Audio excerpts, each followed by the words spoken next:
Trading की दुनिया का सबसे बड़ा कन्फ्यूज़न ये है कि हमें कौन-सा टाइम फ्रेम अपनी एनालिसिस में यूज़ करना चाहिए।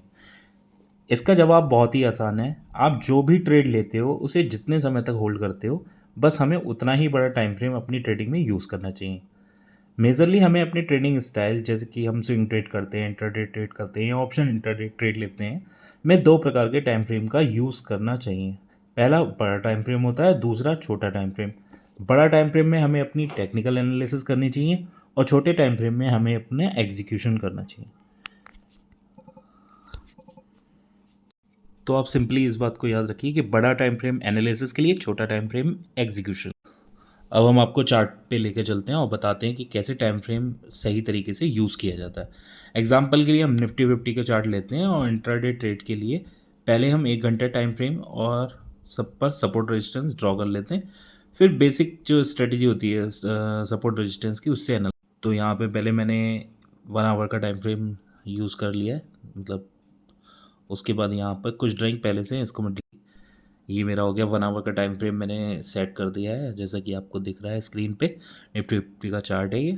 उसके बाद है तो हम देख रहे हैं कि जिस हम लोग जानते ही हैं कि जैसे निफ्टी 50 अभी डाउन ट्रेंड में है और रोज़ नए लो पे लो बना रहा है, इसलिए रेजिस्टेंस तो हमें यहाँ पे मिल जाएंगे, लेकिन सपोर्ट के लिए हमें पुरानी हिस्ट्री में जाना होगा।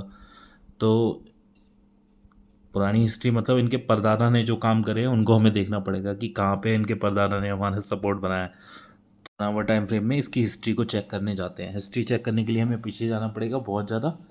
तो देखते हैं कि इससे पहले इसने कौन से अपने लो हाई बनाए हुए हैं, वो देखते हैं। चलो हाँ, हमें अब 1 साल पुराने चार्ट पे आ गए हैं, जहाँ पे लगभग पिछले अप्रैल या जून जुलाई के आसपास नया सपोर्ट बना था, पुराना सपोर्ट बना था, जो कि सपोर्ट मुझे दिख रहा है 21,757 पर एक सपोर्ट दिख रहा है और इससे ऊपर एक और दिख रहा है जो कि 22,278 पे है। दोनों जगह मैंने हॉरिजॉन्टल लाइन से मार्क कर दिया है, ताकि ये हॉरिजॉन्टल लाइन हमें अभी लाइव चार्ट में जब हम जाएंगे तो हम मेरे को हेल्प करेंगे। अभी हॉरिजॉन्टल लाइन मार्क हो गई है, दोनों सपोर्ट हमने मार्क कर लिए हैं जो आगे हमें काम आएंगे। रेजिस्टेंस हमारे वहीं पे मार्क्ड है।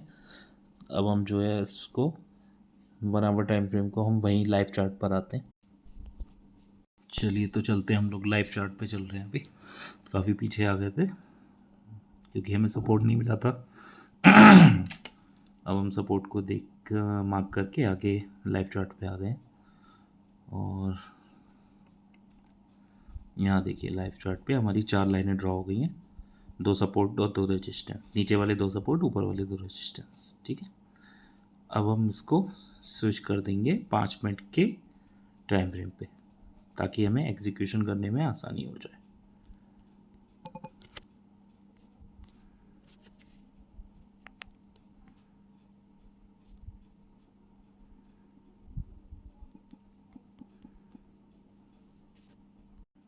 जैसे ही मैंने 5 मिनट पे स्विच किया तो ये कल का या बृहस्पतिवार का जो चार्ट है वो उसको मैं देख रहा हूँ, गुरुवार का।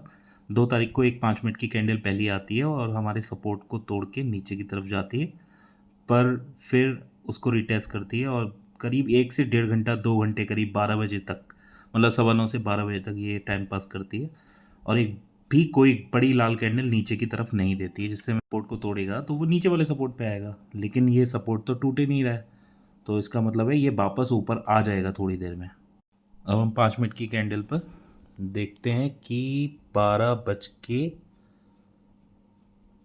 20 मिनट या 25 मिनट की एक ग्रीन कैंडल बड़ी आती है जो इस लाइन को ब्रेक कर देती है ऊपर की तरफ। अब यहाँ पे हम अपनी लॉन्ग पोजीशन बना सकते हैं या फिर कॉल में एंट्री ले सकते हैं, और यहाँ पे एंट्री लेने के बाद अगले 1 घंटे में निफ्टी ने 300 पॉइंट का मूव दिया है। तो इस तरीके से हम सही टाइम फ्रेम का यूज़ करके अपनी स्ट्रेटजी को यूज़ कर सकते हैं।